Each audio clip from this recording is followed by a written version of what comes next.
Welcome to the Private Practice Survival Guide podcast with your host, Brandon Seigel. I'm a published author, speaker, entrepreneur, and private practice strategist dedicated to transforming the way that healthcare functions. This podcast is all about empowering you to create the change you want to see. Let's dive in. Welcome back to the Private Practice Survival Guide podcast. Thank you for tuning in. Today, we've got our quick tip episode. We're talking about the most crucial step to securing an insurance reimbursement rate increase. Now, I am sure you're like, Brandon, this isn't even possible. What are you talking about? And I'm going to tell you that 1 out of 4 practices that I've worked with have gotten a rate increase simply by requesting it.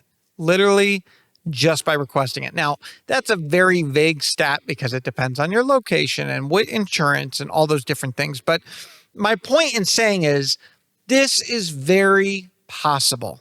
And so I want you on this ride with me today to understand we are going to talk about the most crucial step to helping you really bring a value proposition to the insurance company. And so really, it starts with this. You need to make the ROI call to action. You need to tell them what's in it for them.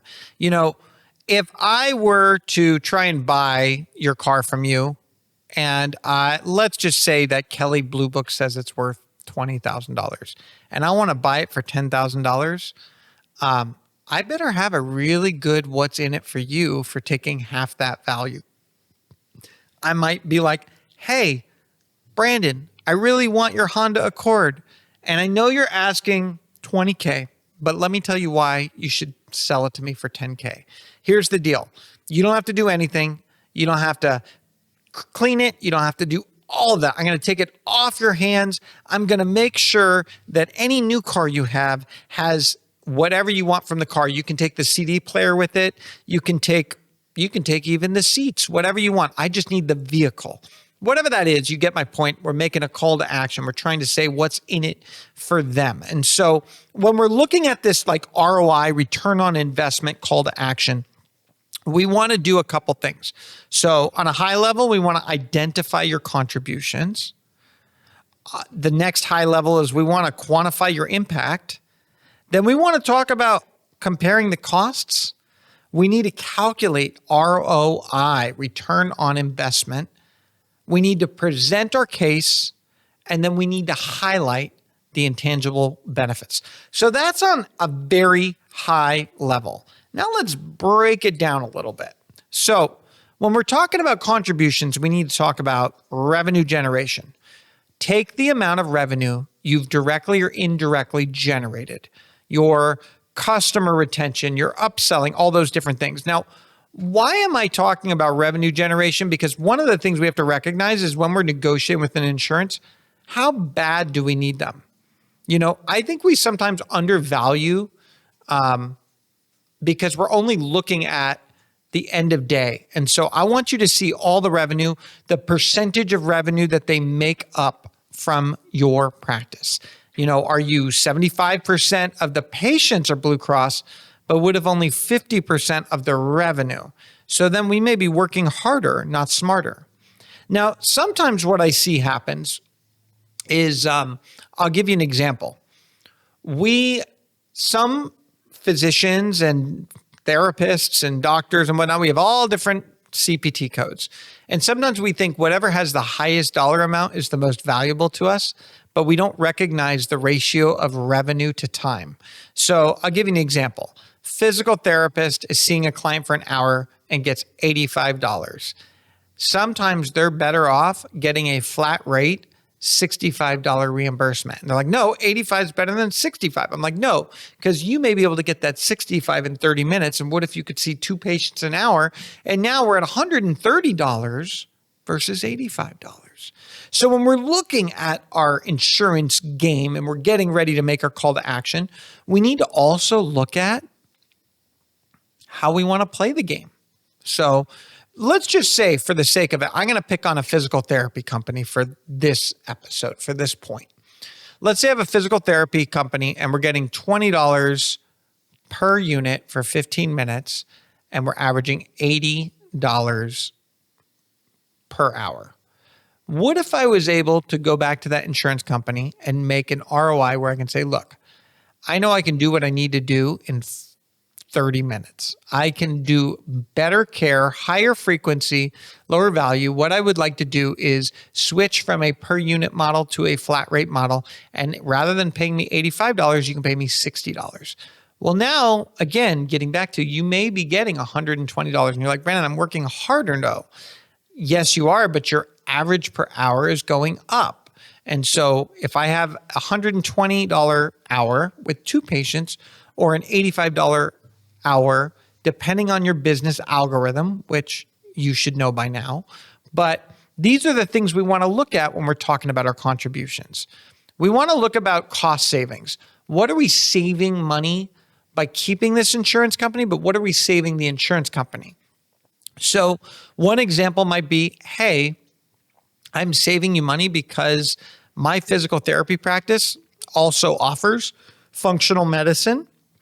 It also offers pediatrics. It also offers, like, maybe we've got a hybrid of multiple clinics that make up one ecosystem for the insurance company, and we're able to be more efficient. We're able to save the customers money. We're able to save, the insurance people money. Maybe because they can get more services done, depending on the benefit, maybe the copays and co-insurance are shifted, and it will save everyone more money. There's a lot of different ways, but the bottom line is you must understand your cost savings.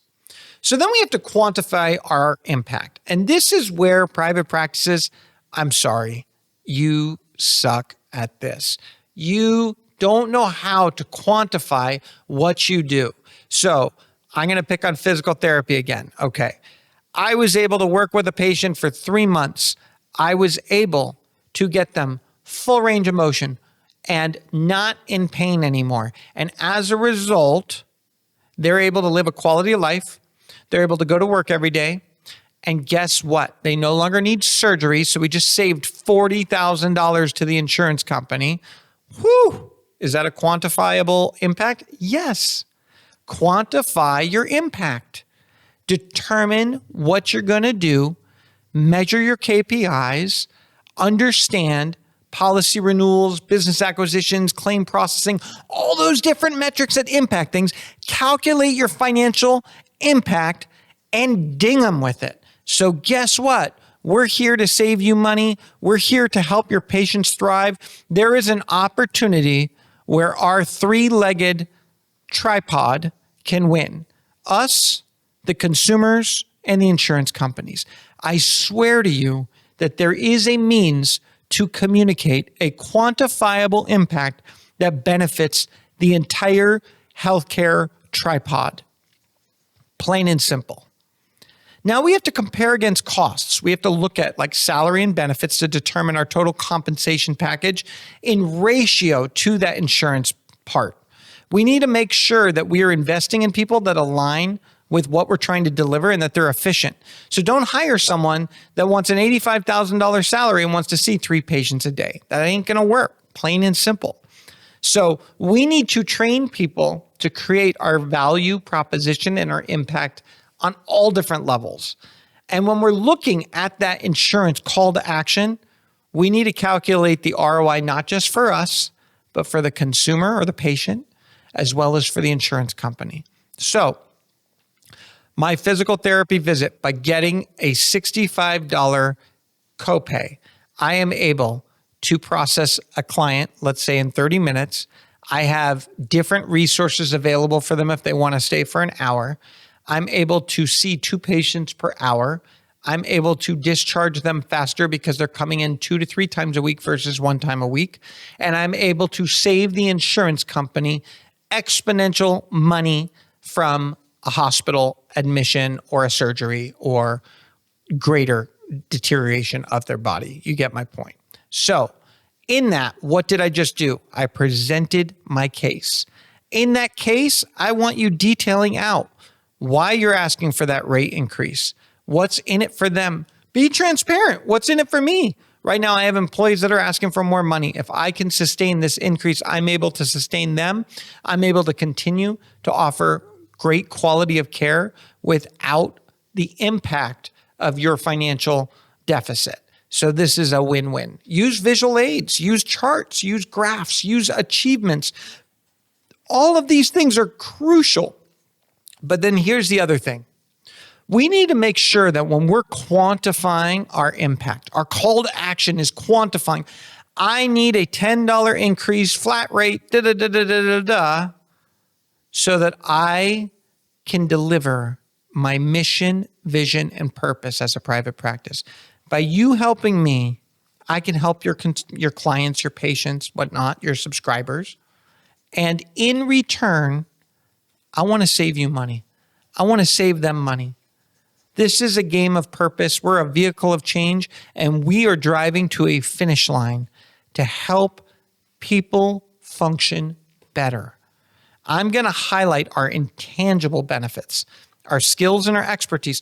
I'm an OCS. I've been working in this field for 20 years. I've got all the expertise to reduce inflammation, increase movement, optimize the trajectory of your patient. Again, I'm not a physical therapist. I'm just on the fly here. But I know what you're feeling, and I know what some of you are selling. And I think what you're selling is not quantifiable. And so I want you to quantify. What would it be worth to you? What if you went to a patient, you said, what is the biggest barrier that you have on a physical function level right now? And what is the value of fixing that? So if someone said to me, Brandon, how much would you pay to guarantee that you and your loved ones never have cancer? Exponential.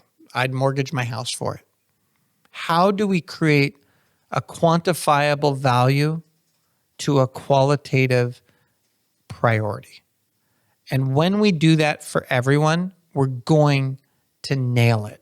We're going to deliver. We're going to have that call to action that is both pulls a little bit at your heart, but also has purpose and intention, has a quantifiable justification, and that we're able to put together our skills and expertise, our customer endorsements, how we are innovating and efficient with the way that we spend money, that we are treating their money like our money. And I want to be clear, part of the concern that insurances have, they don't feel that you're treating their money like your money. Like if I give you $1,000 right now, you're going to do something different with it than if it was just your regular $1,000, most likely. Maybe you go on a vacation. Maybe you go, put it, whatever interests you. But if it's your own money, you're saving it. It's so interesting. And so they want you to treat their money as it's precious. And what they worry about is they can't just give away money.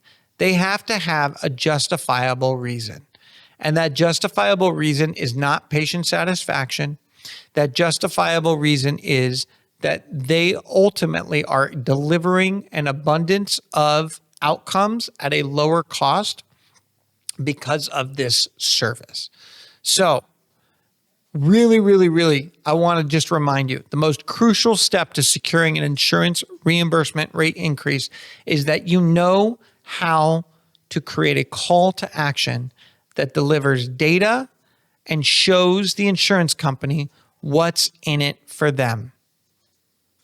Did you know 43% of physicians have successfully secured changes to contract terms, payments, or both during negotiations with insurance payers?